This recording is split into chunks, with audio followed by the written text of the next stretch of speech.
Thank you. Sure. Well, with that, welcome. Welcome to Benjamin Franklin High School. I'm Dr. Patrick Woodholm, and it is my privilege to serve as Franklin's head of school.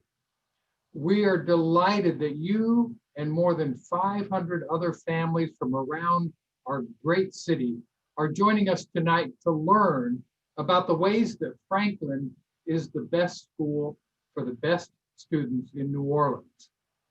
You will learn about what has been the core of this school for more than 6 decades, a rich, rigorous, and proven curriculum that is taught by a faculty committed of content experts that is committed to student learning in young minds, to critical thinking, to problem solving, and to preparing for success in college. You might already know something about the curriculum and the faculty, but did you know that last year Franklin had 2 athletic teams that were runners up in statewide competition? Did you know that our robotics team qualified for world competition and that a Franklin student was selected as Louisiana's representative for the Poetry Out Loud competition in Washington, D.C.? Another student is among 200 students worldwide who is part of the Global Youth Initiative and recently presented her research to a panel of Nobel laureates. Did you know that we have a 150-member orchestra, that we stage musical and theater productions, or that Riverbend Review is a juried, award-winning student publication recognized by Columbia University? Did you know that we are part of LSU's STEM Pathway dual credit program? Did you know that for the past 2 years, we've had the highest number of national merit semifinalists in the state? And that last year, Franklin was recognized by the federal government as a school of distinction for equity in educational outcomes? Did you know that we have the most diverse student body in New Orleans, with students from every zip code and from more than 80 middle schools? Tonight, we're going to tell you a lot about what makes Franklin the best school for the best students in our city. We hope that by the end, you can see yourself at Franklin. This is just the beginning of the admissions process, and I know that Ms. Jenkins and Ms. Sharif are eager to work with you through each step of the way so that you can find yourself successfully joining the Franklin family in the fall. In our open house tonight, everyone is automatically muted and you will only see the presenter on your screen. This event is being recorded, and we'll progress through the evening's open house with brief introductions to each academic department, to student support services, to athletics, and extracurricular opportunities. Time will be limited, but we will be looking at questions. Please post them using the Q&A feature on the bottom of your screen, and we will do our best to answer them this evening. You may also send your questions to info@bfhsla.org, and we'll add a link of frequently asked questions and responses to our website, bfhsla.org. Whether you have known this for the past several years, that you want Franklin to be your high school, or you're tuning in tonight to find out more so that you can make an informed choice, we are so glad that you are here. And now, please welcome Mr. David Ferris, our academic assistant principal. Mr. Ferris. Thank you.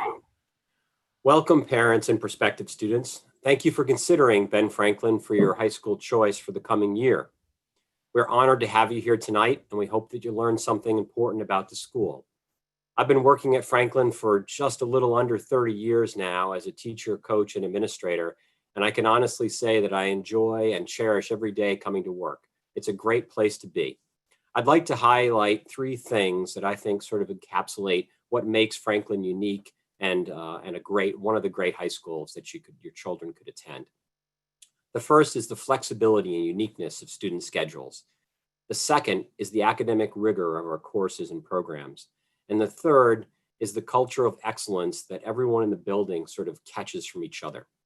First, the flexibility and uniqueness of student schedules. Within our core curriculum, within the required courses, students have a variety of choice of levels of courses with different levels of difficulty that they can engage in, whether it be an honors course, a gifted course, an AP course, a dual enrollment course. They can pick and choose which areas they want to sort of challenge themselves more and other areas where they want or maybe are not their strengths. We also are very proud partners with NOCA. This allows students to come to Franklin for morning classes, and they attend morning classes, and then at lunchtime they transition to NOCA, and that allows them to basically take advantage of two great schools during their high school career. We also have the unique opportunity of sitting on a university campus, and this gives us some great opportunities.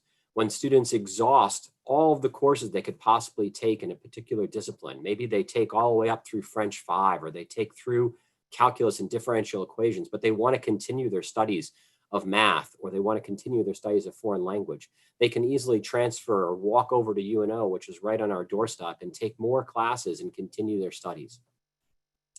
We have departments that allow for specialization of student interests. So if a student is interested in the arts, if a student is interested in sciences, the student's interested in mathematics, they can use their extra courses. There's 8 classes a year that students take. So they don't need all those courses for the required core. So they can use those elective slots to take those courses that most interest them.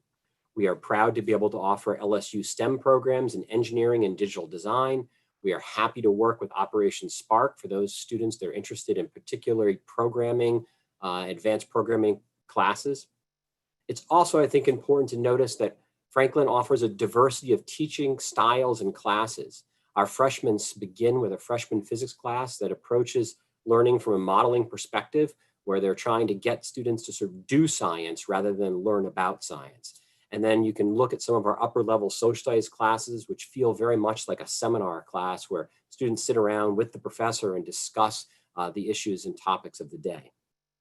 I also want to point out that what we do every year is that we build our schedule to match the student demand. So we're not going to say, hey, we're going to have this number of sections of this particular class this year. We're going to wait. We're going to ask all our students, what classes do you want to take? And then once we get that information, we then decide how to build our schedule. So if one particular year, there's a lot of students that want to take AP electricity and magnetism, this is an upper level physics class, well, then we'll create 2 sections or 3 sections of that class if we have to, so we can best satisfy all the different possible pathways and things that students want to study. It's an exciting opportunity where students get to find what is sort of best for them and excel and pursue in those areas. Secondly, the rigor of our classes. All students that graduate from Ben Franklin will be qualified for a TOPS university diploma, but we also require some additional steps that we believe make students even better prepared for their college and their years beyond Franklin. One is that we require all students to take 3 years of a foreign language. This is more than the 2 years required by the state. We also require that students take at least 3 AP courses. Most of our students take 6, 7 AP courses in their career at Franklin, but we require they take at least 3. We also require that all students do 1 research-intensive class and produce a cumulative paper or project from that research. We believe this is an essential skill in most university programs where you're asked to synthesize new information and put that information together and create a unique product. And so we want to make sure that our students have that experience at Franklin in the 4 years that they're here. Homework is given in all classes. Students are expected to work inside and outside the classroom. Franklin graduates are well prepared for college, and colleges know that Franklin students are well prepared. So it places them in a good position as they look for their future after their time here inside of Franklin. And finally, I want to talk a little about what I call the culture of excellence. This is probably the hardest to explain, but maybe the most important attribute of the school. We have this wonderful collection of individuals, teachers, students from all over the great city of New Orleans that come together, and they are united by this idea that teaching and learning is a good thing. They enjoy doing it. They want to be here.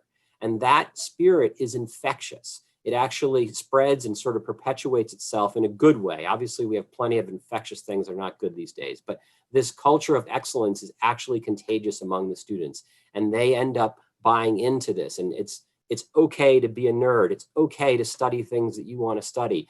There's great opportunities for students to excel, to become leaders, and really get an opportunity at being exposed to a great number of ideas. It's a wonderful place to be. And with that, I'd like to introduce you to one of those fabulous teachers, the chairperson of the math department, Mr. Jay Weissman. Thank you, Mr. Ferris, and welcome everybody. We are all so excited that you are here with us this evening to learn about Ben Franklin. I can see we have almost 300 people watching here on Zoom. Several more, I'm assuming, are on YouTube and Facebook Live. So it really is a great opportunity. And as Mr. Ferris said, we really do relish the opportunity to share with you our love, our passion, both for what we do and for the school that we do it in. So as Mr. Ferris said, I am Jay Weissman. I am the chair of the math department here at Benjamin Franklin. And I want to spend just a couple of minutes telling you what we offer here at the math department. The main thing that people want to know is usually what courses and in what order is my child going to take those courses. So you can see up here, I've got a little diagram that walks you through, depending on where you currently are in your math education. You might be currently taking Algebra 1, maybe you're currently taking Algebra 2 or Geometry. Maybe you're not even in Algebra yet. That's totally okay. We like to say in the math department that we are going to meet you where you're at and get you to where you want to go. So no matter what level you're coming in on, we're going to be able to get you where you want to go. And you can see these different course projections that you would follow through your 9th, 10th, 11th, and 12th grade year. Several of our students come in at that Algebra 1 geometry level, and they progress all the way up through calculus, statistics, and even beyond. And that's one of the really great things that we offer in the math department is we have, as Mr. Ferris alluded to, so many more courses than just the core standard ones that you might be thinking. So we offer courses that are in dual enrollment with our partnership with UNO. We have students who work with UNO professors in their high school courses and get that college level credit. We offer several advanced placement which are also college level courses in the math department. In fact, you could take all of your APs just in the math department, and that would be all 3 of your AP courses. So we have lots that we offer. In addition to our standard courses that we offer, we have lots of other electives, particularly multiple computer science classes. As Mr. Ferris said, we also work in conjunction with Operation Spark, which is a great program, and we're so proud to work with them. And then we also offer an Intro to Engineering course, which is one of my absolute favorite courses. It's part of the LSU STEM Pathways program, which gives students the opportunity to start again working with college level material and really get their hands on into what engineering is. And they do one of my favorite things. They do this big capstone project where they build furniture out of nothing but cardboard. That is the only material they're given. And then they go and they put all the furniture around the school, and students lounge in these chairs and these big sofas that they made. I'm trying to get all of our furniture made out of cardboard. It's better for the environment, but I haven't sold the school on that yet. But it really is great to see what these students are able to do when they work together, when they put their minds to it, and they really have great direction. So we offer so much more in the math department than just your standard core classes. In addition, if you're someone who really loves math, in case you couldn't tell, that's me. But if you really love math, we have even more opportunities for you. We have a fantastic competitive club, our Mu Alpha Theta math team. They go around the state, around the country, competing against other teams in math. We host our own tournament every year. We all get so frazzled running around, making sure we can put on the best tournament possible. On top of that, we offer the opportunity for students to start teaching and tutoring in math through our Math Lab, which is a peer-to-peer network that we create where students can come in, get math help from other students who've been in those classes. And that's the other great thing about the math department is if you don't love math, that's okay too. We are here to guide you. We are here to enable you. Your peers are here to help you as well. So as I said at the very beginning, we're going to meet you where you're at, and we're going to get you to where we want to go. We really are a fabulous department. We have faculty members that are parents of Franklin students. We have so much to offer, and I can't wait for you to get back on campus for us to meet in person and have the opportunity to discuss more about what Ben Franklin could offer your students. With that, I'm going to hand things over to my colleague, Dr. Sally Spahn in the science department. Dr. Spahn. Thank you so much, Jay. I want to repeat the welcome to everyone. I'm so thankful that you guys could come and share part of your evening with us. I want to tell you a little bit about the best science department in the state. And I want to do that by sharing my screen and giving you a little bit of a slideshow that I prepared. I can get it to run. Maybe I can't. So let's try this.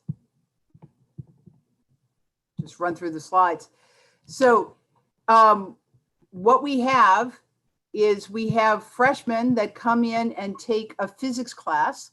Sophomores, 10th graders, take chemistry. Juniors, 11th graders, take biology. And then our seniors are allowed to choose the science class that they want to take. We realize that teaching physics to 9th grade students is a real step up for most 9th graders. And we're one of the few schools in the state that does it this way. But we find that our students are up to the challenge. As Mr. Ferris mentioned, it's a modeling course. So we use experiments to allow students to collect data. They use that data then to derive the relationships that, at least when I was in high school, they just gave us the formulas. Our students derive those formulas from their own data. That's been a little more challenging this year, but we have found virtual labs and done most of that data collecting online. So our students really haven't suffered from that. This year as well, we've had sophomore and junior students who wanted to help out, and they've been working closely with the 9th grade physics teachers to learn the course even better so that they could become not just peer tutors, but actually teaching assistants. They are creating problems, they are creating content that supports all of what we're doing, and they're ready. We give them a heads up, this is what we're teaching this week, and they're ready when students come in with questions. That's turning out to be a great investment of our time. Our AP course selections include AP Biology, Chemistry, Physics, and Environmental Science. As Mr. Weissman mentioned, you could also double up in the sciences. You know, by the time they're in 9th grade, many of our students have already come to the conclusion that they may not know the specific discipline, but they know their life lies in the sciences. As teachers, we'll recognize that as well, and then encourage them to take 2 science classes their sophomore year so that their junior and senior year are more available to take those advanced placement classes, which you really want them to do. Get that college credit before you have to pay for it. In addition to the courses I've already mentioned, we offer a 1 semester, or in the format we're currently in, a 1/4 scientific research class. This is designed to meet the research requirement that Mr. Ferris mentioned. We find that our students are incredibly busy, and so having a course devoted to getting that done is a real help to them. We also offer courses in geology, in meteorology. This is the first year we're offering meteorology, but it's going great guns. The students are enjoying it, as is the teacher. We also offer a course in Introduction to Computational Thinking. It's an incredible course. I know because I teach it. It is really about learning to program, but more importantly, learning the thinking behind programming, which is applicable to a variety of disciplines. We also offer, and it's part of the LSU STEM program, as is robotics. So we do have a robotics team. You heard we qualified to go to World last year, even though our robotics team is only a few years old. And the teacher who heads up the robotics team also teaches robotics here. In addition to that, we have a teacher who's involved in putting together a science Olympiad team. They always place at the state level continually each year, and they have a great time. We also have our AP environmental science teacher, Katie Clincy, heads up the Green Society. So this is a group of students who go out into the community and do things that are meaningful as far as environmental protection. They do beach sweep. They powered the recycling program here at Ben Franklin. They have also worked with Greenlight New Orleans, replacing light bulbs with higher efficiency light bulbs that put off less carbon dioxide over the lifetime of the bulb, which is 10 to 15 times longer than what you can buy. And we handed those out for free.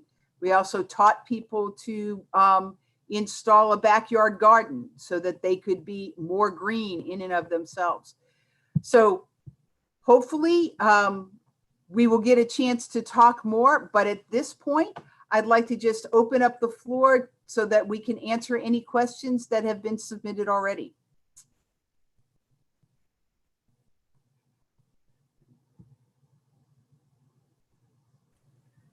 Dr. Spawn, thank you so much. I'm not sure that there have been any questions yet, but I did want to take an opportunity. A question we often get as people enter Ben Franklin and they're wondering what courses they should take.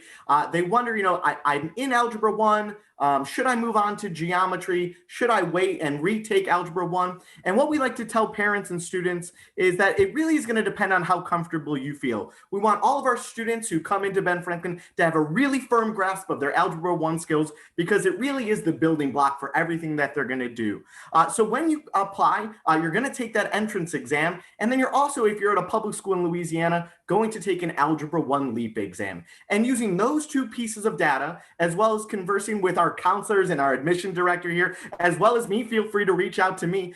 We can have a conversation about which math class we feel is most appropriate for your student. So if you're wondering, I saw on Mr. Weissman's charts, I wasn't sure where I would fall. That's something that we can absolutely talk about. So don't be afraid. Reach out to anyone here at Ben Franklin. You can email us at info@bfhsla.org, and we'd be happy to help you out with that.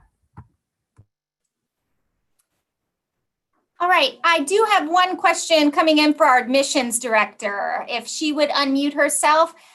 People are asking about the admissions test. Okay, so the admissions test, I'm going to talk more about this at the end, but students will come about 7:45. Eighth graders are going to finish at about 1 o'clock. They will have breaks. They'll bring a snack and have a snack break. It's a timed multiple choice achievement test called the Iowa. They're going to be tested in the core areas, which are reading, language, and math. And they'll be doing it on Chromebooks. They'll be doing it electronically. All right, thank you, Ms. Jenkins. Okay. And now we are going to hear from our English department, Ms. Kate Youngblood and Amanda Morehouse. Hi, everyone. Welcome. I'm Kate Youngblood. I teach English 1 and English 3 here, and I also sponsor student council. I'm going to have Ms. Morehouse introduce herself while I get our slides going. Hi, welcome everyone. I am Amanda Morehouse. I teach English 2 Gifted, and I'm also the Academic Advancement Coordinator at Franklin. Excited to have you here tonight. Okay, so when I think about Franklin, my favorite part of teaching here are our students. And so I thought it only natural to ask our students what their favorite part of their courses in English have been so far in their time at Franklin. So while Ms. Morehouse and I are talking about the English program at Franklin, you're going to see me go through a few slides, but I'm not going to read from them, but I do want to tell you what's on them. They're quotes from our juniors and seniors, or a few of our juniors and seniors, talking about what they've loved in their English courses. And Ms. Morehouse and I are going to talk about some themes that have emerged from those student responses. Okay, so The first thing that students love about their English classes at Franklin is the diversity of literature that they are offered in these courses here. In part, that diversity comes from the fact that a few years ago, we divorced ourselves as a department from the traditional kind of lineation of those courses. So traditionally, English 2 students would read world literature, English 3 would focus on American literature, and English 4 would focus on British literature. And instead, what we decided as a department was that we really wanted to be conscious of pairing contemporary and traditional or classic texts together in our courses consistently throughout all 4 years, so that students were always being exposed to multiple perspectives, and so that students could begin to explore how certain questions like what it means to be human, what it means to come of age, what it means to really explore your identity and the limitations of your identity and the growth of your identity, how those questions have been presented throughout time and throughout multiple spaces. So our students are always reading new texts paired with really traditional ones. So an example of something we did a few years ago for that pairing is our sophomores read the Epic of Gilgamesh, but they paired it with The Hate You Give by Angie Thompson, and explored how both of those texts dealt with issues of humanity and what it means to be a friend and what it means to be family. And thinking about that diversity, another focus that we have is empathy. And so the texts that we choose, we're choosing them to give students not only windows into other people's perspectives, but also mirrors so that they can see themselves and better understand themselves through reading. And we feel like teaching students to empathize is as important of a skill as teaching them to write or teaching them to read or teaching them to discuss together. In addition to empathy, we also are teaching resilience. It's part of our curriculum. And what I mean by that is we are teaching students to take on challenging texts. We're teaching them to take on being confident during seminars. We're teaching them how to write and revise and revise and revise. And that takes resilience. It takes normalizing mistakes. It takes recognizing that what we're doing is going to be a challenge, and our students begin to feel more confident that they are up for the challenge, even if it's something new, even if it's something that's pushing them a little bit out of their comfort zone. Yeah, we really are pushing our students and ourselves as teachers to eliminate labels like good writer or bad writer, or even the label of a final draft of something, so that we're always focused on like, okay, how can I grow? How can I get better in this arena? And we're all writers. Yes, we're all writers. And we all have good days and bad days with writing, just like we have good days and bad days with every other skill in our life. And then the third theme that really has come out from these student interviews about their English program is that they are really happy with the open-mindedness that has been created in our classroom environments. And I have to shout out my department, because that open-mindedness definitely comes from the level and caliber of teachers that we have here at Franklin. Our department is my best source for what to read next. They are the best read people that I know, and I am always reaching out to Brett Dupre and Teresa Brown and Amanda Morehouse when I need my next book recommendation. And because we are constantly reading new text, we as teachers are constantly opening ourselves up to multiple perspectives and new vantage points, new viewpoints for our students, and bringing those into our classrooms. So, I mean, the students are always being exposed to different values, different perspectives, and they're learning how to entertain a multiplicity of viewpoints in one environment. I'm going to answer one frequently asked question before I move on. This screen is some of the wonderful texts that our English students are reading this year, but our book choices do change often. So I am going to answer one question that comes up a lot, and I guess I could share the courses again. A question that we have is, if I'm in 8th grade and I'm already in English 1, do I need to take it again at Franklin? And the answer is yes. All of our freshmen, all of our 9th graders start in English 1 at Franklin. All of our 10th graders start in English 2. All of our juniors take English 3. All of our seniors take English 4. While there are different levels within those, All of our students are in their English classes with their grade level. And the reason for that is that we really, really believe that our English 1 and English 2 classes are foundational and necessary for our students to be successful in their English 3 and English 4 classes at Franklin. We need students to have the same language to understand what it means to be strong readers and resilient writers. And going through the program at Franklin is the best way to prepare them for those higher level courses in English 3 and English 4. Thank you so much. I'm going to pass it to Mr. Seifer, head of the Social Studies Department.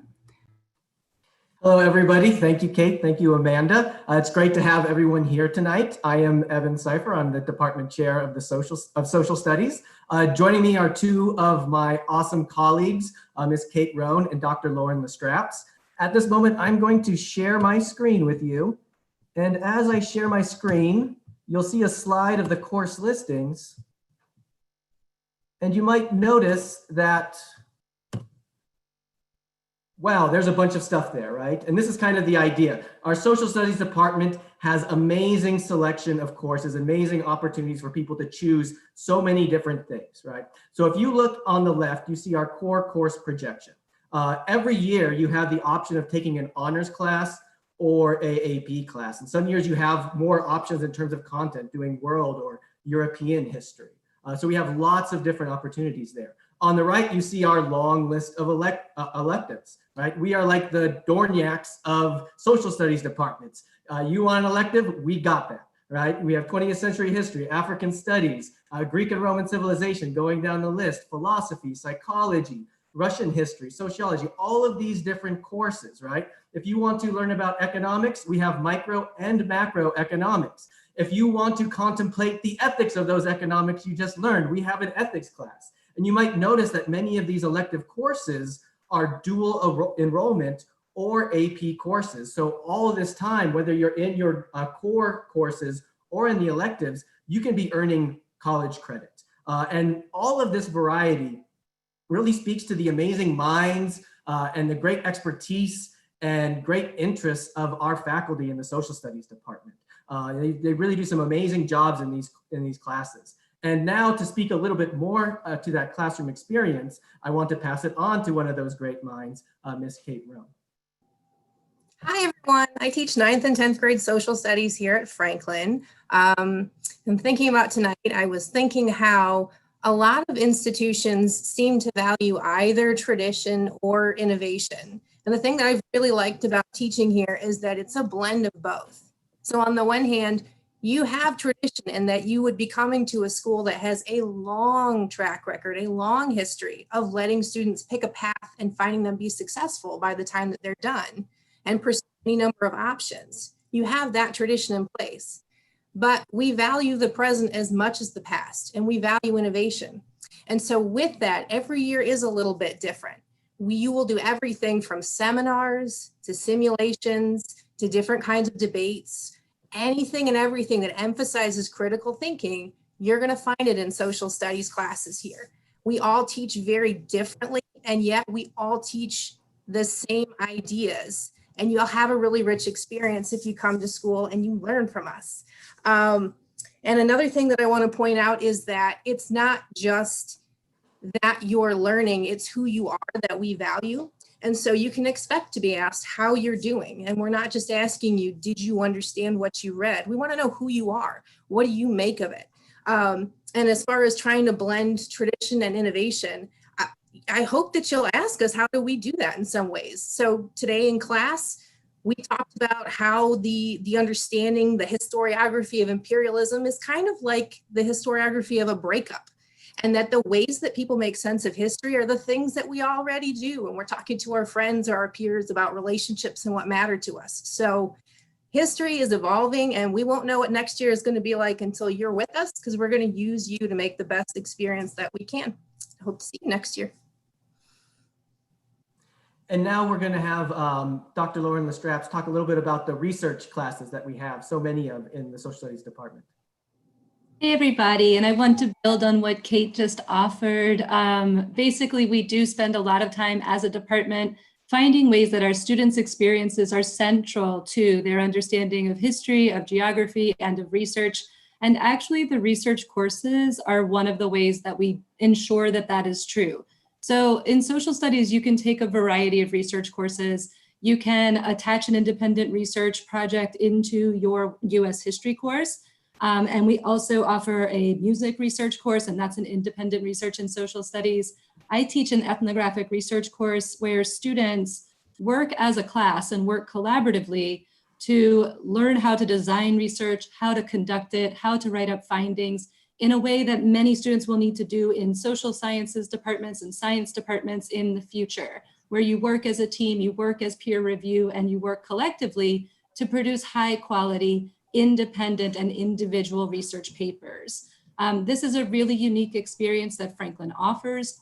It is one of the ways that students can use sort of later coursework to build on skills that they might have developed in the 9th grade or the 10th grade and are kind of always developing as they make their way through not just their social studies courses, but all of their courses at Franklin. Because as you've heard, we really value critical inquiry. We really value sort of project-based learning, the kind of classroom experience that makes people rely on their own intellect, but do it in a way that helps one another build and not just compete with one another. This is a great way to sort of see the research options in social studies. We've worked as a department to make sure that the outcomes are rigorous and smart and thoughtful.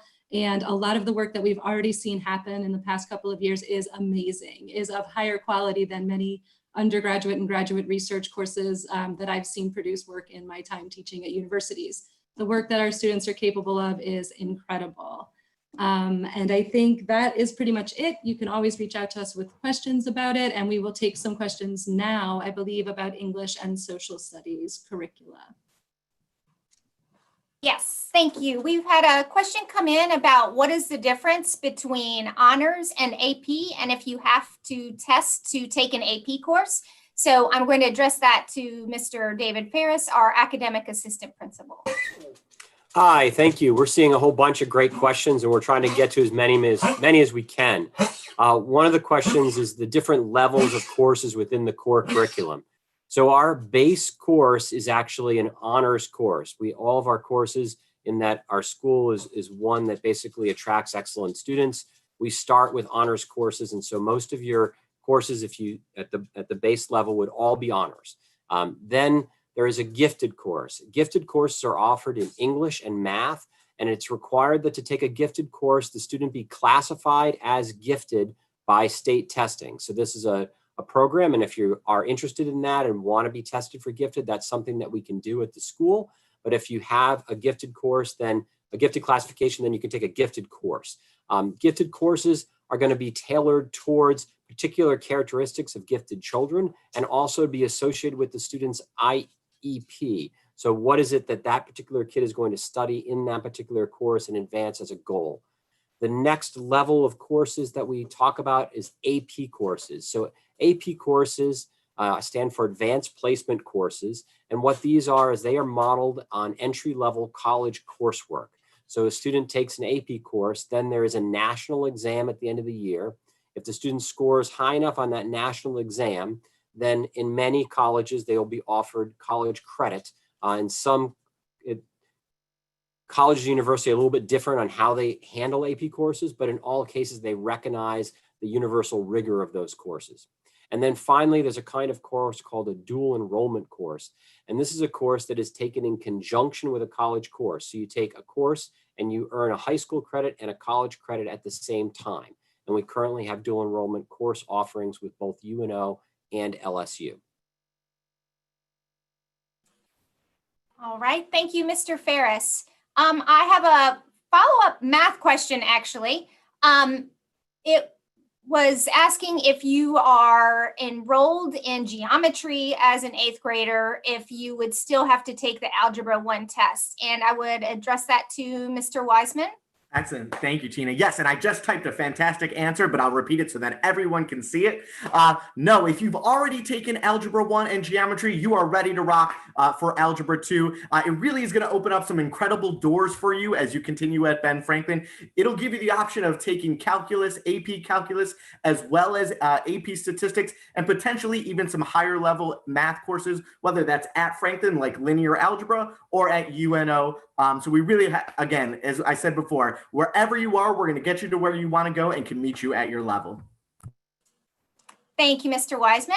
And this is for the English department. I have a question asking more specifics about the books that they are going to be reading and more about the particular curriculum, if it's created by teachers or if you follow another specific curriculum. And Ms. Morehouse or Ms. Youngblood? Yeah, definitely.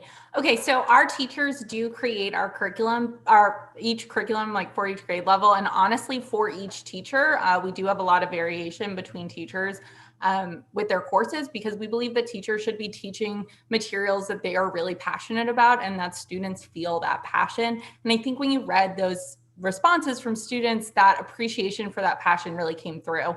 All of our teachers do, however, follow Common Core state standards for the skills progression that students are supposed to be learning in each grade level. So in that way, all of our grades are focused on the same skills and that progression, right? So we like to think of our 9th grade as kind of the base for that. They're really learning the structure necessary for analysis. Our 10th graders are deepening that. And then our 11th graders are learning college level writing skills. So moving from strictly literary analysis to 3 different modes of writing, like rhetorical analysis, argument, and synthesis.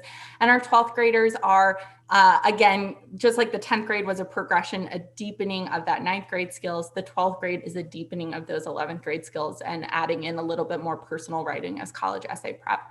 For book lists, they do change every year, but I can give you a little bit of a sampling of what our students are reading this year. So our 9th graders are all reading Julius Caesar, Salt to the Sea, and Their Eyes Were Watching God this year. They are also reading various short stories and poetry to kind of tie that together. And again, taking careful measures to make sure that they're pairing contemporary and traditional poetry and short stories together. So maybe if they're reading a poem by William Shakespeare, they're also reading something by Franny Choi, so that we're having those contemporary and classic voices paired together. Our 10th graders, Ms. Morehouse, you want to talk about what the 10th graders are reading this year? Sure. Our 10th graders right now, we started with Purple Hibiscus, and then we moved to Macbeth. We are wrapping up the semester with No Boy. And so we have, like Ms. Youngblood is saying, we have the historical, we have like the traditional Shakespeare, and then we also have these 2 contemporary texts, one that is with a Nigerian family and one that's with a Japanese American family. And so we're using these again to give those windows and doors into other perspectives and also mirrors for our own diverse student body. And then just quickly, some of the texts for 11th and 12th grade this year are There, Chemistry, The Bluest Eye, The Great Gatsby, Jazz by Toni Morrison, Hamlet. So those are just a sampling of some of the texts that our students are reading this year. I did see another question about open-mindedness and kind of what I meant by that. And I think Ms. Morehouse really hit it with that differentiation of perspectives. We are really seeking to make sure that our students understand that English is all about the gray area and that every text that we present to them has an argument within it and that they can make an argument about that text. So as long as they're backing up their perspectives with evidence from what we're reading, that perspective will be entertained and evaluated. So, yeah. Thank you, Ms. Morehouse and Ms. Youngblood. This question is for the social studies department. People are asking what electives are available for 9th graders, and also if you could speak a little more about AP Human Geography. And I can talk a little bit about the electives, and maybe I'll pass it to Lauren to talk about the differences between AP and Human Geography. But most of the electives that students will be taking in that list that I showed, students might start to be taking those electives in their 10th grade year, and then especially in their junior and senior years. And sometimes I'll have students that are who really love social studies, who are taking like 3 different social studies classes. in 1 year, but most of those are going to be for junior and senior level. And then Dr. Strauss, do you want to talk a little bit more about geography? Sure. So the key difference between the AP Human Geography curriculum and the World Geography curriculum is the test at the end. The AP curriculum follows a very strict format to get students prepared to take that national exam that Mr. Ferris mentioned. The World Geography curriculum uses the same textbook, includes the same standards, but moves at a little bit more slow of a pace so that students can sort of dig in and drill down into some of the ideas that come up. So like both courses will study, for example, population, migration, culture, language, religion. These are the key themes of human geography as it's taught in universities, as it's sort of shaped as a discipline. The AP class will adhere much more formally to the textbook itself and make sure that students are prepared to study for and pass the AP exam at the end, which is a standardized national test. The World Geography course, which is an honors course, does have a little bit more flexibility to sort of take student suggestions about how we will look at migration, to give more independence into and spend a little more time on some of these subjects in ways that are more directed by the students, because that course is not beholden to putting students in a position to pass a standardized test. Those are the key differences. And Kate, I don't know if you would add anything to that from your own experience teaching geography as well. I would not, because you said it well. All right, thank you. We are now going to move on to the world languages presentation with Miss Rachel Becker. Hallo, guten Abend, willkommen. I'm going to share my screen with you. When I was thinking about the best way to do tonight, I thought I would just invite you all into my classroom. So let's go. Here's my virtual classroom, da bin ich. So willkommen heute. Ich bin Frau Becker, yeah? And if any of y'all are wondering, this is actually the yellow chair that is in classroom 321. You can go sit in it. So I did manage to get it into the presentation. I just wanted to introduce myself very quickly. I'll borrow this expression from Dr. Pat. I get to wear a triple crown this year. I'm a very proud faculty member. This year, I'm instructing German level 1 and 2, as well as publications. And that's the course where we produce the school's annual yearbook.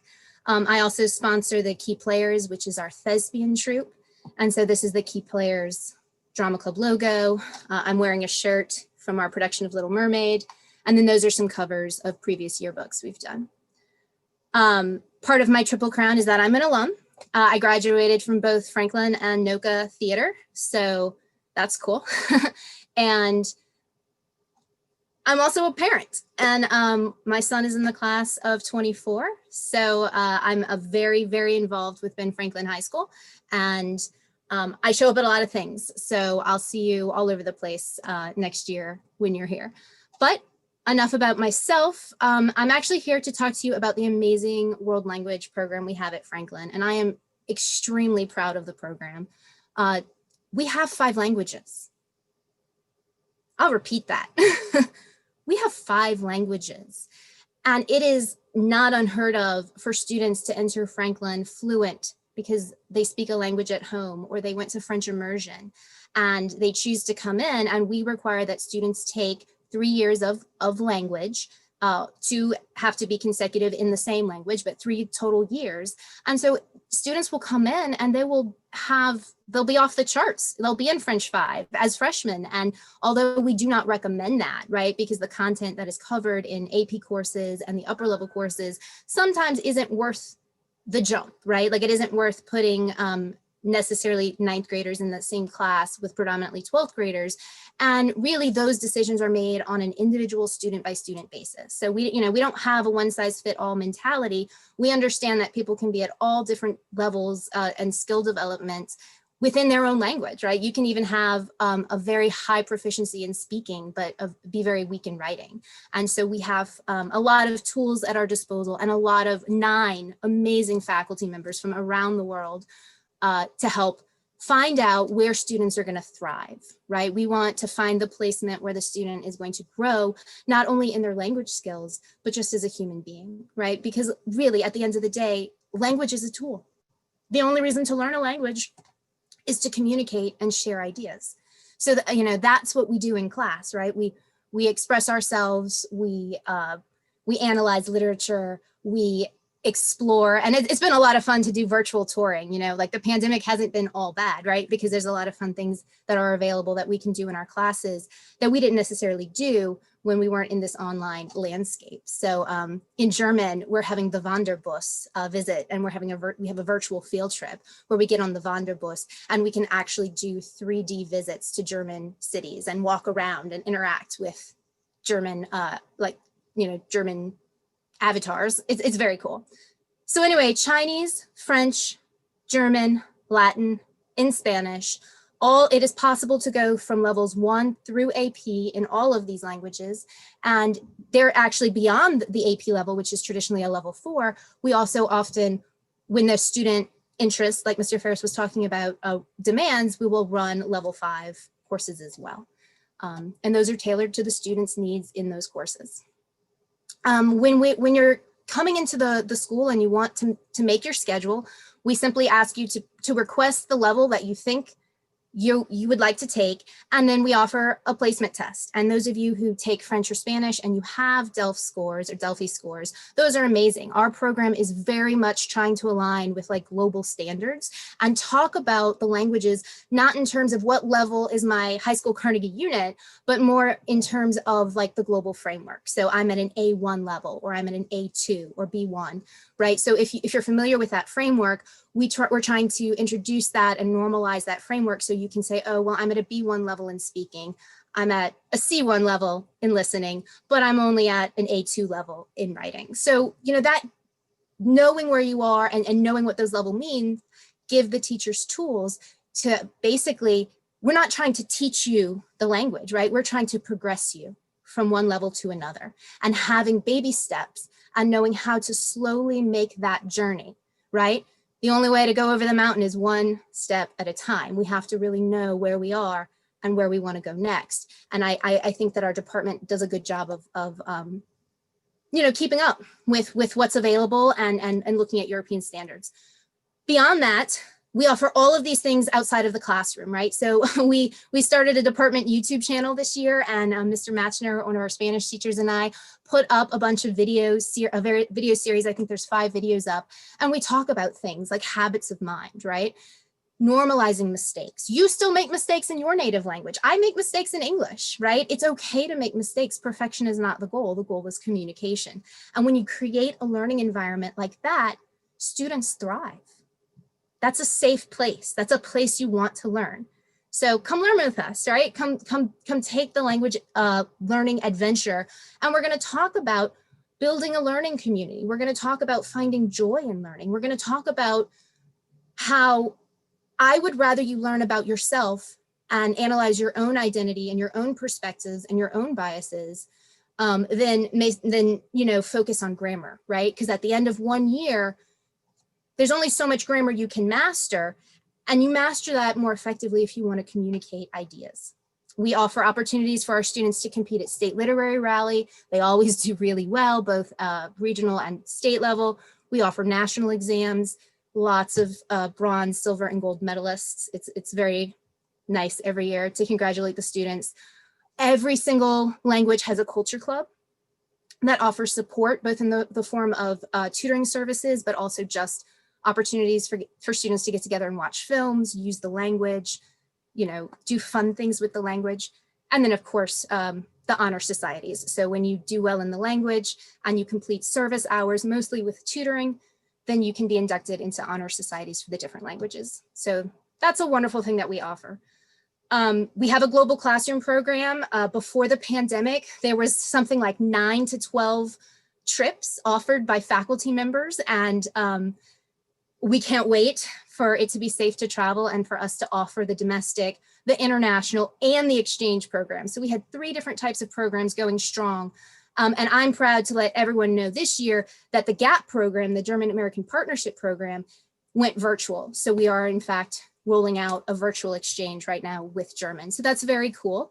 And I hear things like that are happening for French as well. So my last slide, we just want to express the idea that we are all lifelong learners, and we're going to go through this, we're going to learn together, and we're going to have a fun time doing it. So we hope that you want to come with us. There's a spot for you at Franklin. Thank you, and I hope to see you next year. Now I'd like to pass the presentation over to Miss Natalie Beck in Fine Arts. Thank you, Miss Becker. It's great to be here this evening. I'm also joined by my other colleague, Miss Darris. I'm going to share my screen with you guys. And there we go. I'm Miss Beck. I'm the chair of the Fine Arts Department, and I'm also an alum from the class of 2001, and I love my job. I love coming to work and with students. I love the quote by Thomas Merton that art enables us to find ourselves and lose ourselves at the same time. In our department, we strive to create spaces where students can find their identity while losing themselves in the creative process. Our instructors are really wonderful people. They're professionals in their field.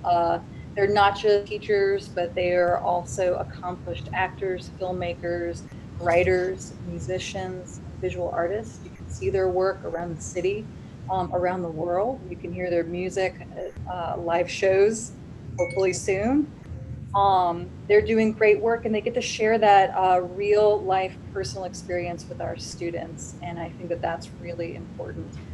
I'm going to turn it over my co-host, Ms. Harris, to talk about our mini class offering. Hi, my name is Rachel Darris, and I'm one of the art teachers at Franklin. One of the cool things about Franklin in the Fine Arts Department is that we have such a wide variety of courses that we offer. And these cover visual arts, media arts, theater, music. A full range of classes are available.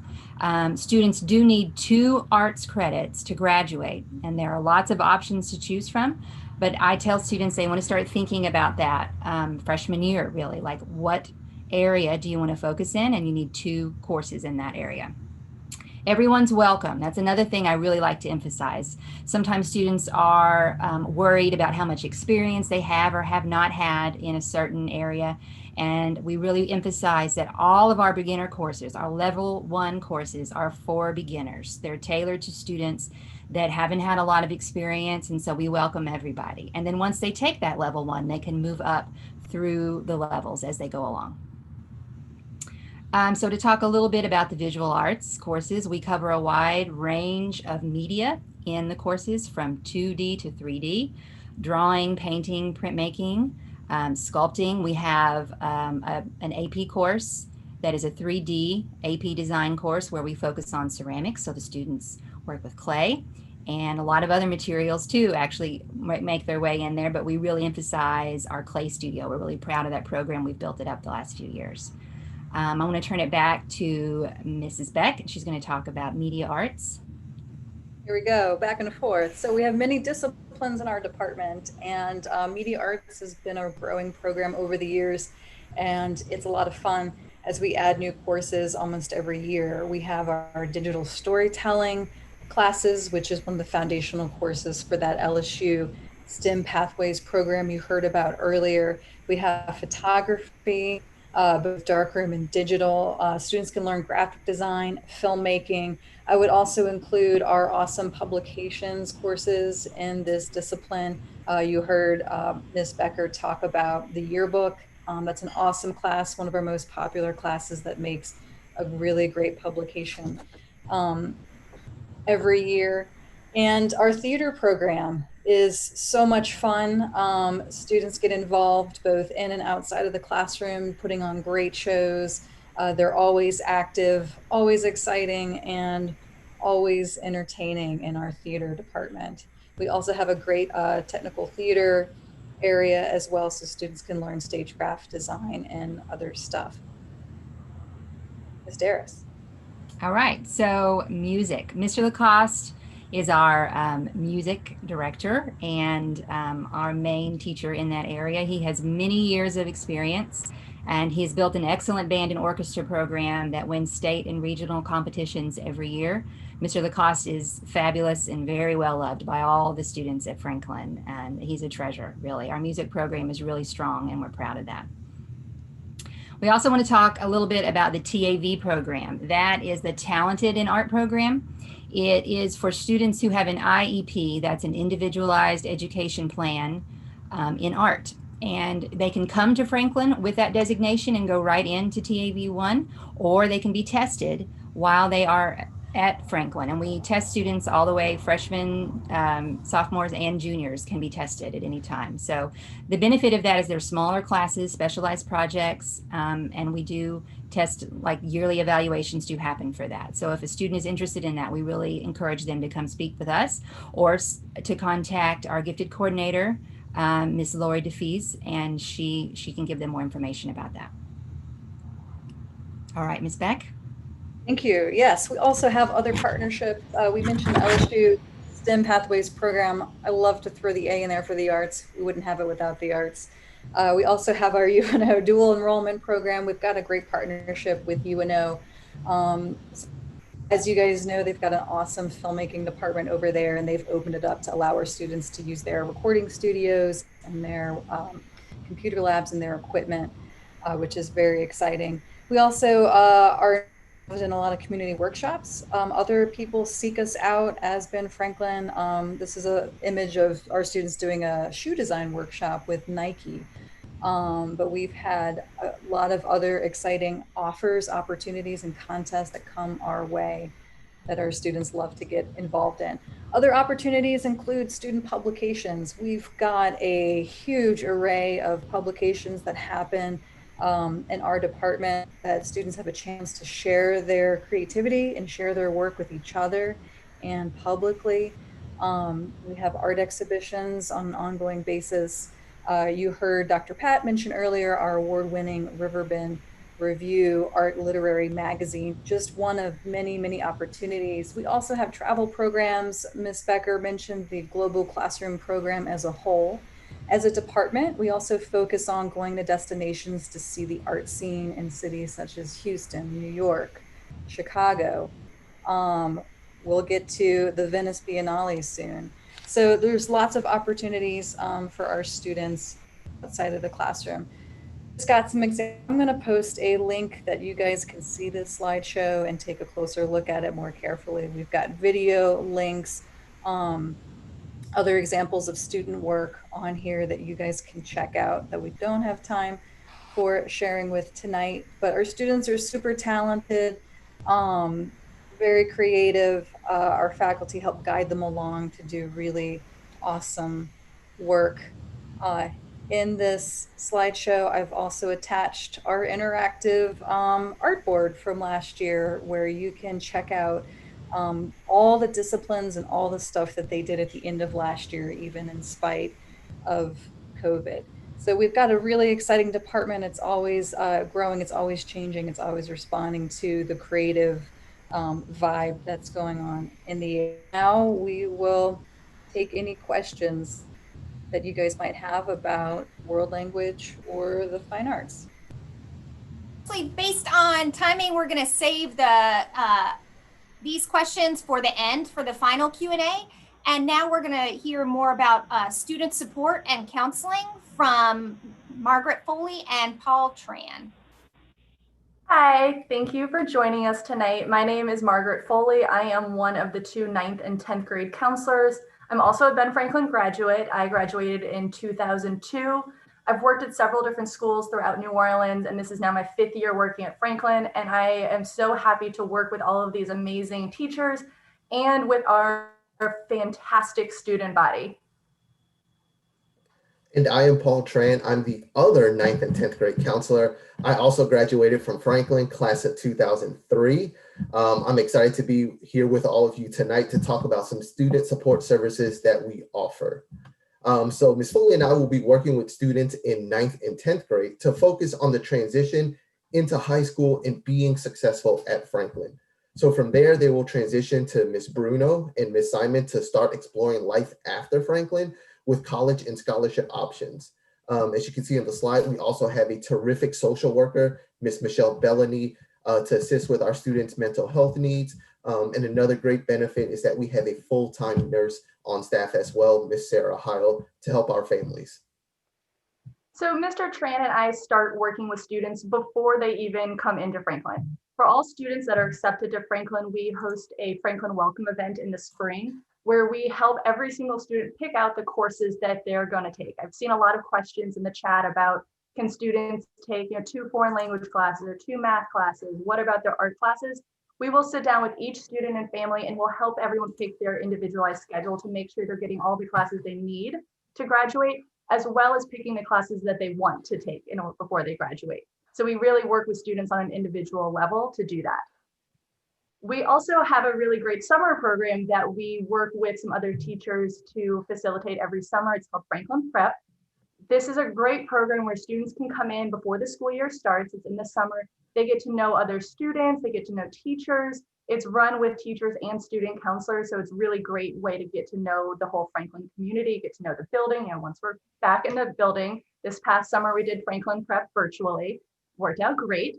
But I'm hoping we can all be back in person one day. But Franklin Prep is fantastic because it not only gets students comfortable with their classmates, but it also gives them a little bit of a head start in English, math, and physics classes. We also have some elective courses, and then the counselors, we lead a course as well to help students transition into high school at Franklin.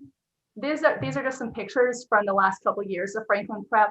There's a community service component where there's a couple pictures on here where students are working at a thrift store.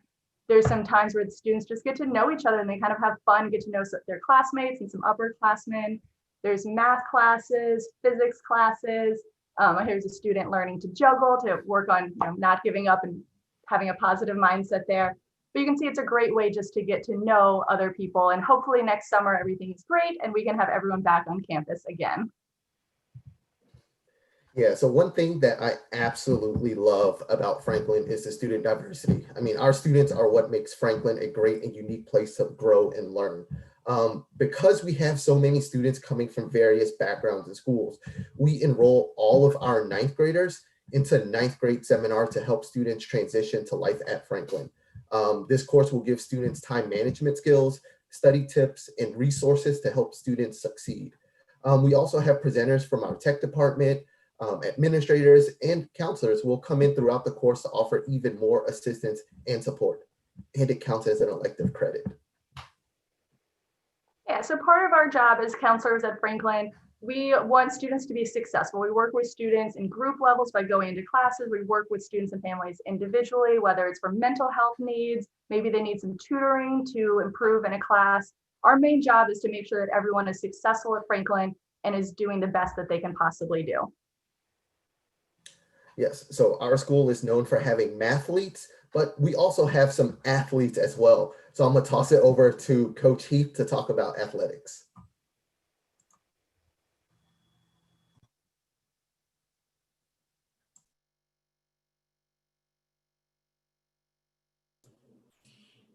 If Coach Heath isn't ready, I think we can hear more about student activities and clubs with Mr. John Paraka.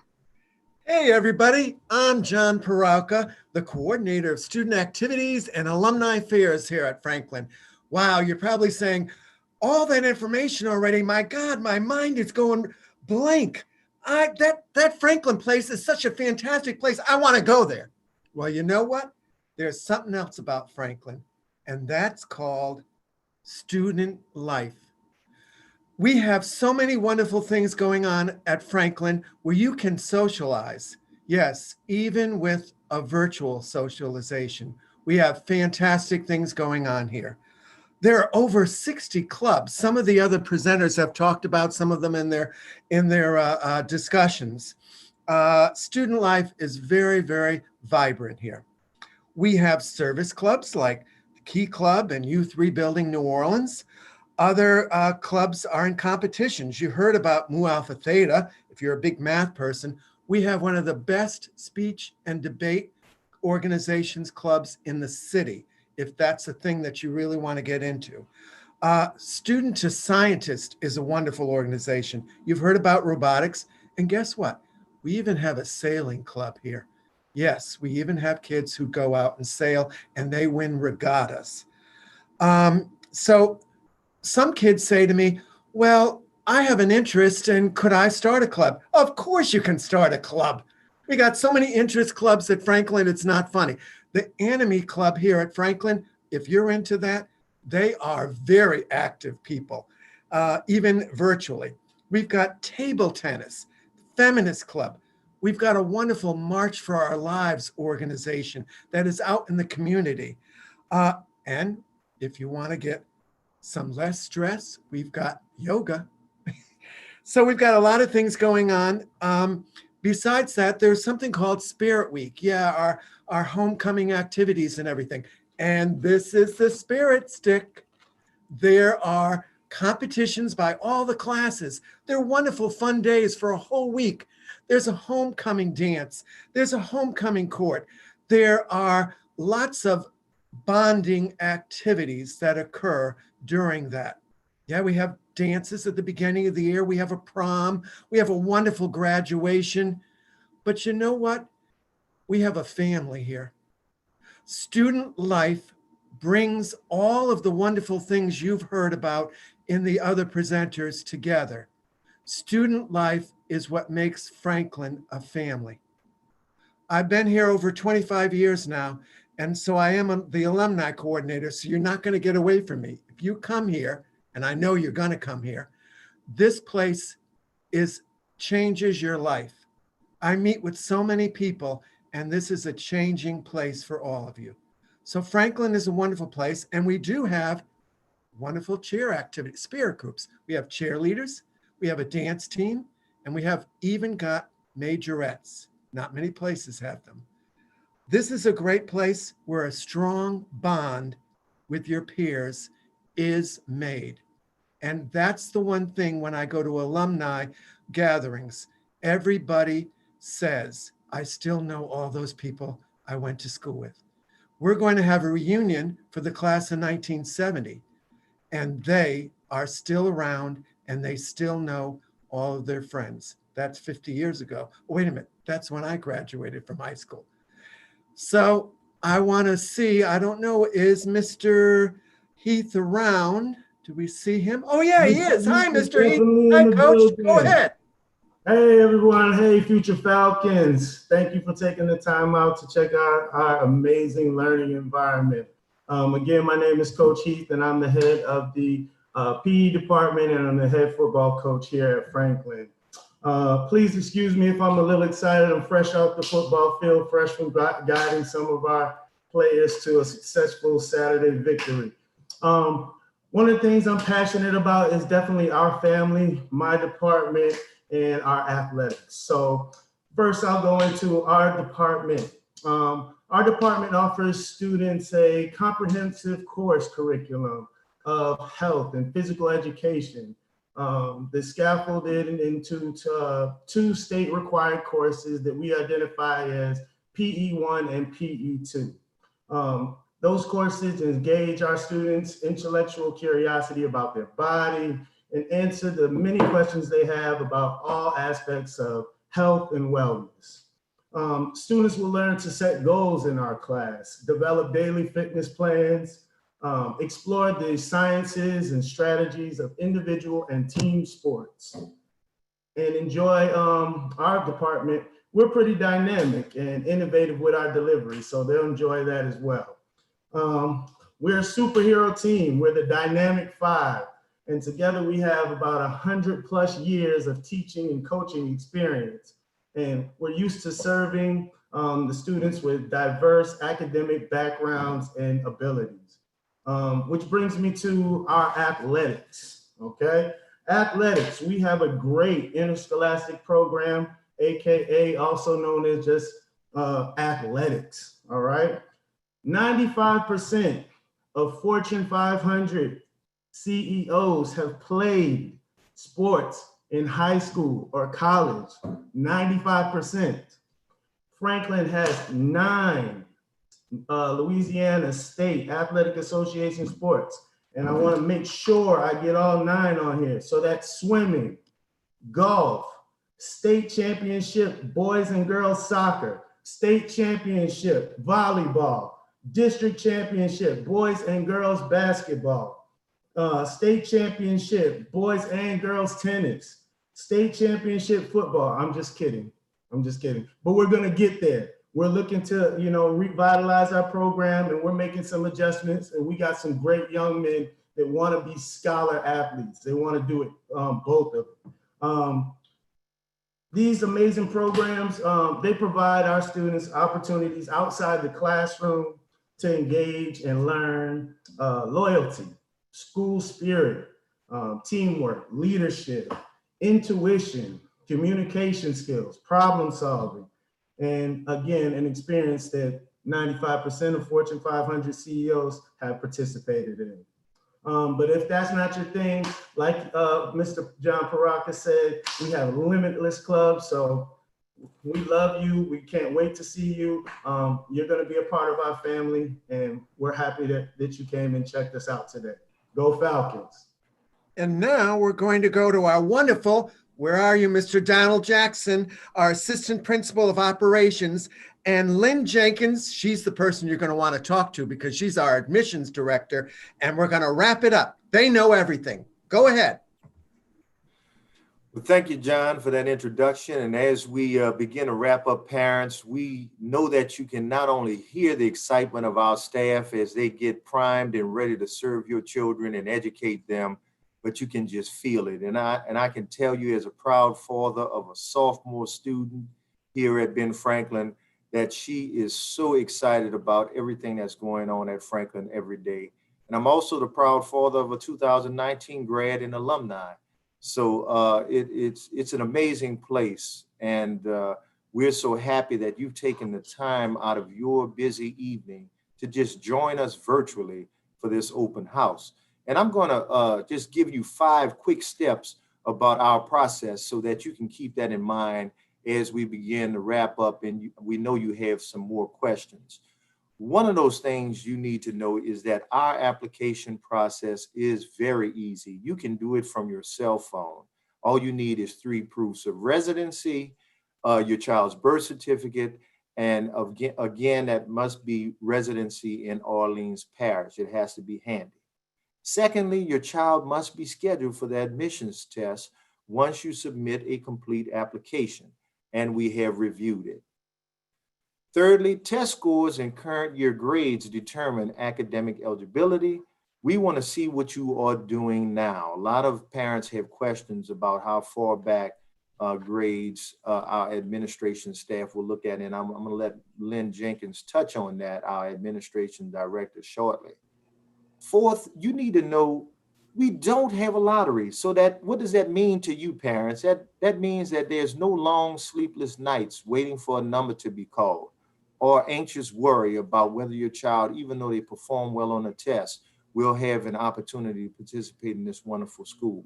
We want to give you the assurance that every child who meets our academic standards and admissions requirements and resides in New Orleans will be offered placement at Ben Franklin High School. So I'll say that again.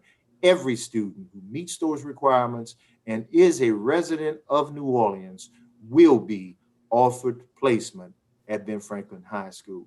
So, I have tingles right now just thinking about how our staff have come together to present this virtual open house. This is not our norm. We're so used to fellowshipping with all of our students and staff and just having a great celebration as they enter our campus and enter our building.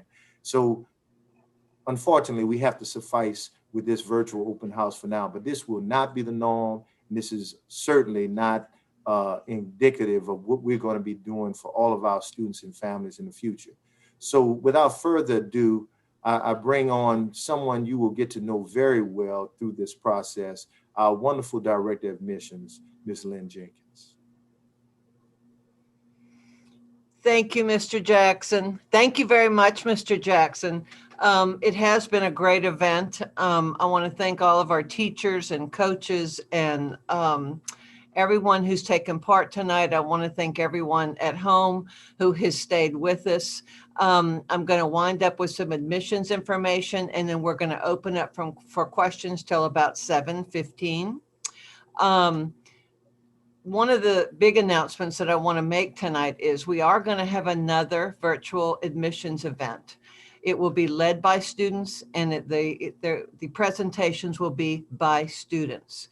So your children will be able to see Franklin students, hear from Franklin students, and ask questions of Franklin students. That's going to happen in a couple of weeks.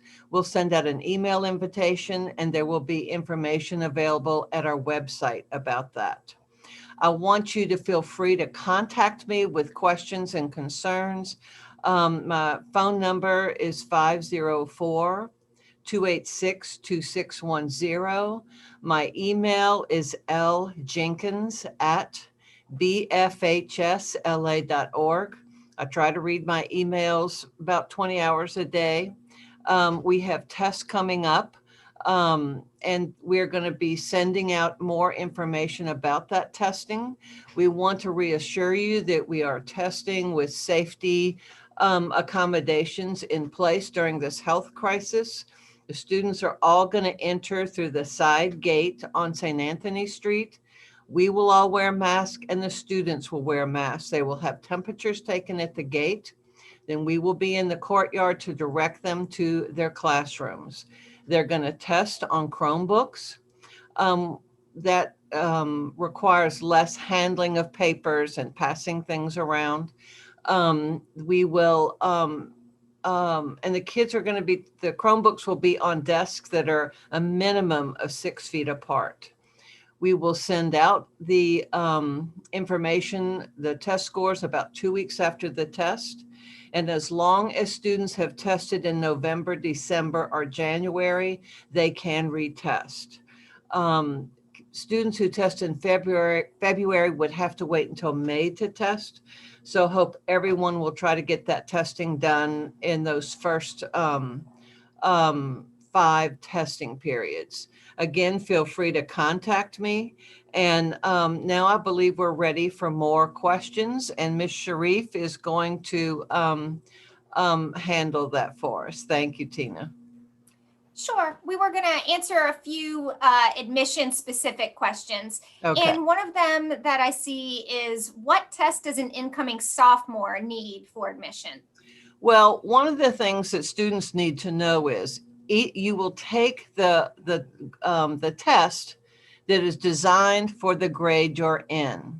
So an 8th grader takes an 8th grade test, a 9th grader takes a 9th grade test, and a 10th grader takes the 10th grade test. And they are normed or graded according to the time of year that they take the test. So there's no advantage or disadvantage to the time of year that they take the test. Okay, thank you. And how about practice materials, Ms. Jenkins? Are there practice materials that you recommend? Well, I know very clearly and very well that everybody gets nervous about testing. It's an achievement test, and it's not a test that I want people to have to feel like they need to study for. It's really a test that is about critical thinking, using logic, it's problem solving. It's a multiple choice test. The answers are there. So it's important to come relaxed and to use the things that they've learned. It's not about what they're learning just this year, but math and science and reading, all of those things build on what you've learned from 1st grade on. You started learning algebra and geometry in 3rd and 4th grade, and it's built upon that. And remember, so really, it is a timed test, and you will be reminded of how much time is left so you can take advantage of that. But all of us that are on this screen right now grew up taking achievement tests, and everyone took this test in Louisiana public schools until just about 5 years ago. So I would say for the first test, you really need to be relaxed. You need to have your thinking cap on, and you need to do the best you can. And remember, if you have to retest, then you'll have the information from that first test about the areas that you need strengthening in. And you know what? Your current teachers are a good source of information about areas that you need to improve in. They know you better than we do. And can you talk a little bit more about how GPA affects admissions? What classes are considered when calculating the GPA? Sure. And how does that factor into the overall score? Well, grades are important. And as Mr. Jackson said, we care about this year's grades. So if you are in the 8th grade applying to the 9th grade, the report cards that we're looking for are going to be the report cards that show the first and second quarters, okay? So we're going to average those grades, and we're going to use the reading or English grade, the science, the social studies, English, math, science, and social studies. Those 4 core subjects are what we're going to count for every student. For kids entering into the 9th grade, it's going to be the same thing. I'm sorry, entering the 10th grade who are currently in the 9th grade, it will be the same subjects. Then when you're, including foreign language in 9th grade. And then when you're applying to, the 11th grade, we're going to use your 9th grade grades and your 10th grade grades. There's 4 numbers that are in the matrix, and you can find the matrix is at the website, at the admissions page of the website, bfhsla.org. Our calendar, the matrix, and the policies are all there. The 4 numbers that we're looking for are your national percentile in English, in reading, language, math, and your grade point average. It's a quarter of the matrix. So the higher your grades, the better. And the higher your grades, the less pressure on your test scores. And we find that grades are really important when you test in. We find that grades are a big predictor of how you're going to do in high school. You're practicing your good habits. You're practicing study skills. You're deciding now about completing homework and doing your best and turning it in. It's not just about how you do on tests, but it's about establishing your good high school and middle school and elementary school work habits. Those are going to help you in high school. And Ms. Jenkins, could you explain a little bit more about the partnership between Franklin and NOCA, how that works, how that affects their schedule? Well, Mr. Ferris, I think I've heard that mentioned. So we hope that most kids freshman year are going to be at Franklin full-time and do the after-school program. Freshman year, 9th grade, do the after-school program at NOCA. There are some disciplines, including creative writing, that want you there half days the whole time. So, but at some point before you graduate from Franklin, to complete your work at NOCA, you're going to have to do mornings at Franklin and afternoons at NOCA. You finish the day at Franklin at lunchtime, and you don't have to be, I think your classes at NOCA start at 1 or 1:15. So you'll still be taking, and Margaret and Paul can weigh in on this, you'll still be taking your English, math, and science here. And then your counselors work with you to figure out how to finish your foreign language and social studies requirements. Is that correct, Margaret? Yes, any student that attends NOCA, Mr. Tran and I, whoever your counselor is, because we split students up alphabetically, we will sit down with each student and family and we'll work out a whole 4-year plan to make sure you're fitting in all the classes that you need to graduate before all the classes that you need in order to graduate. Typically, students that attend NOCA half day may end up having to do about 2 or 3 courses in the summer before they graduate, but that's super easy. We work it out. Students will either take some online classes or maybe they'll take classes at UNO. We work with students to do that, and it always works out great, and that's something we'll help everyone with on an individual level.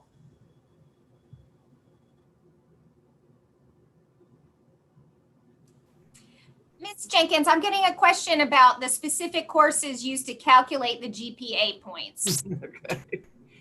Okay, so if you're in the 8th grade, you're taking either an English class or a reading class. So it's reading or English. It's reading, math, science, and social studies.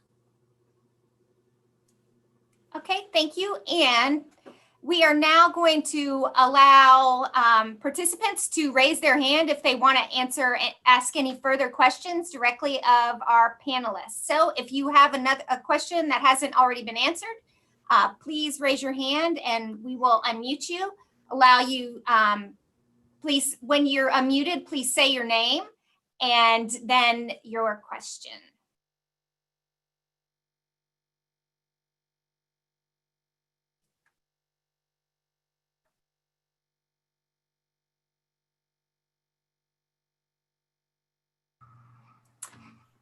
All right.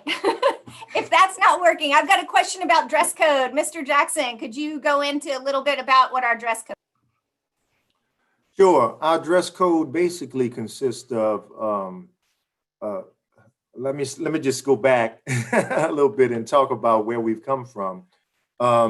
We've actually had student-led groups meeting with student council and Ms. Youngblood to look at our dress code and really put something together that's comfortable for students, but also safe for everyone here on campus. And I think you'll be pleased to see the outcome of that. Please visit our website so that you can see. That's www.bfhsla.org, and look at our student life tab. And it lists all of our dress code and how we enforce it. And I think you'll find it's equitable. Most of our students are happy with it. And we've really grown over the years. This is my 8th year. And I think I've never seen students happier with our dress code here on campus. So again, look at it on bfhsla.org. And if you have any further questions, feel free to email me. I'd be glad to answer them. I'm going to jump in really quickly because I want to really shout out one of my other favorite parts about Franklin, which is that student voice is really elevated, prioritized, and listened to at all levels of our school. Like Mr. Jackson said, the dress code changes that or the current dress code that we have is a result of student leadership and student voice as meeting with administrators. Our students even reached out to other school leaders across the country to get input on other dress codes so that we could have a really equitable dress code. And that's just one example of the ways that our students are prioritized at our school. We even have students on every single interview committee for every position that's hired at Franklin. So student voice, super huge. Thank you, Ms. Youngblood. And now I'm going to unmute on Andrea Trehan, and she can ask her question.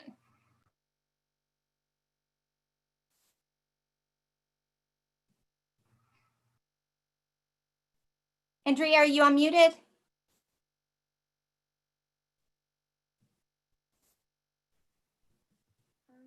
Hi,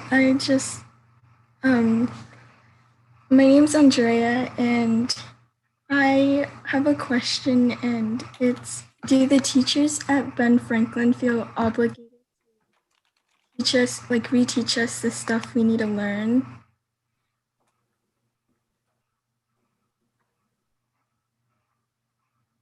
Can you repeat that? I didn't hear it clearly.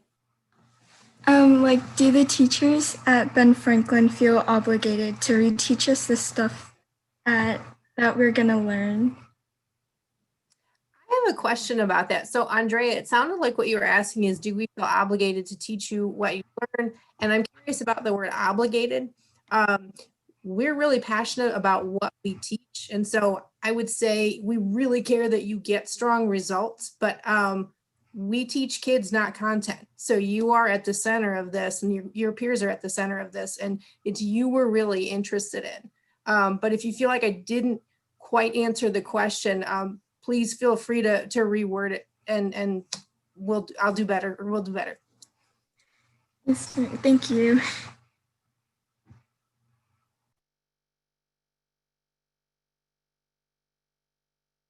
Now we're going to hear from Kiana Torregano. Kiana, if you'd unmute yourself and ask your question. I'm sorry, I was trying to type it in.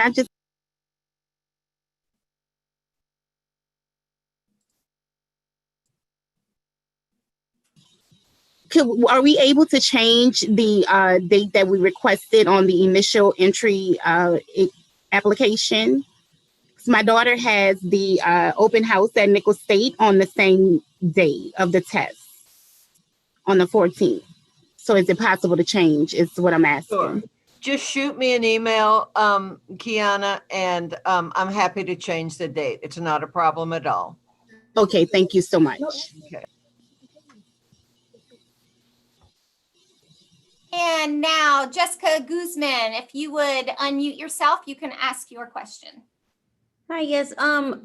Or my family and I were just wondering about transportation services for students that are residing on the West Bank, if that's available.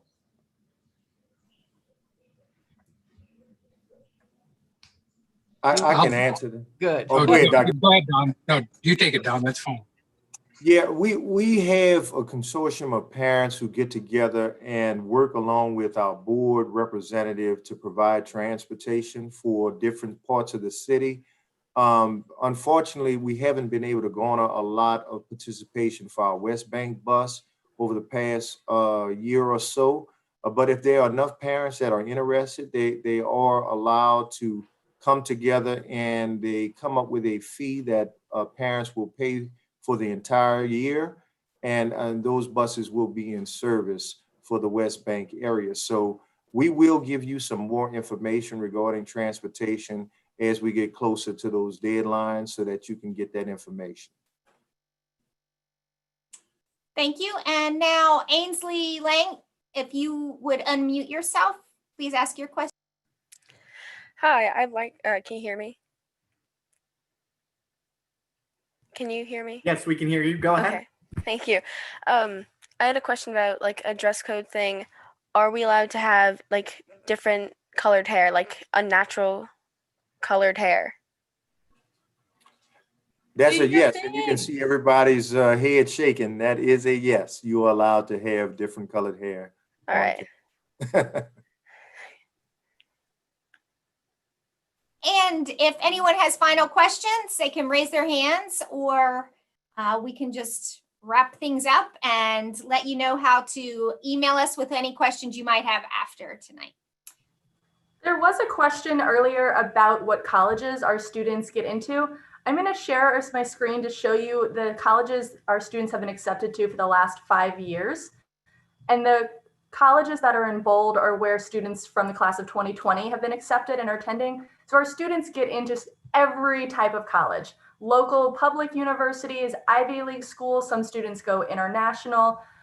We've got 2 really great college counselors that work with students, once again, on an individual level to help them figure out what is the best route for them to apply to a bunch of different schools and then end up picking which school makes the best sense for them. So I'm not sure how well you can see this screen, but I mean, there's everywhere from Agnes Scott College, Barton College, Kenyon College, University of Mississippi, Memphis College of Art, University of Texas, Austin, all sorts of different schools. So our students all go to college. Everyone gets into a 4-year college and university, and then we help them decide what the next best steps are from there.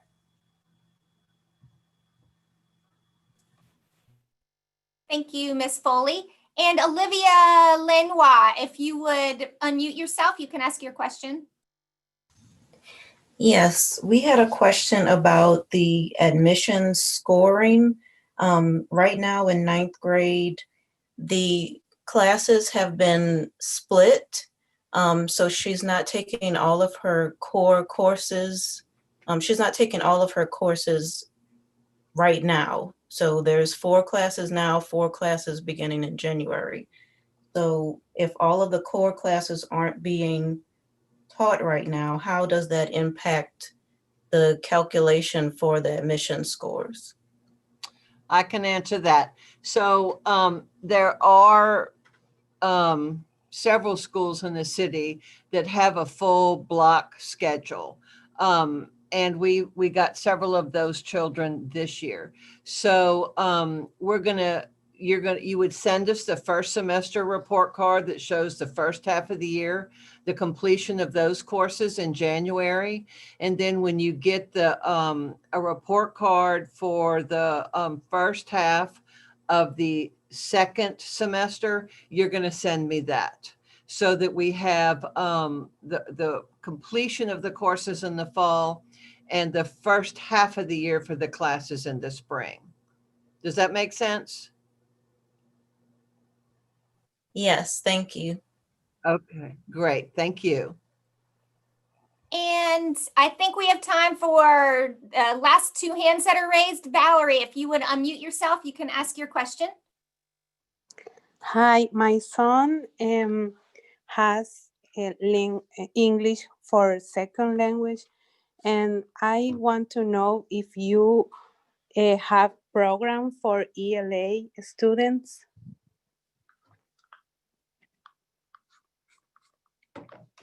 Here's what we do for testing.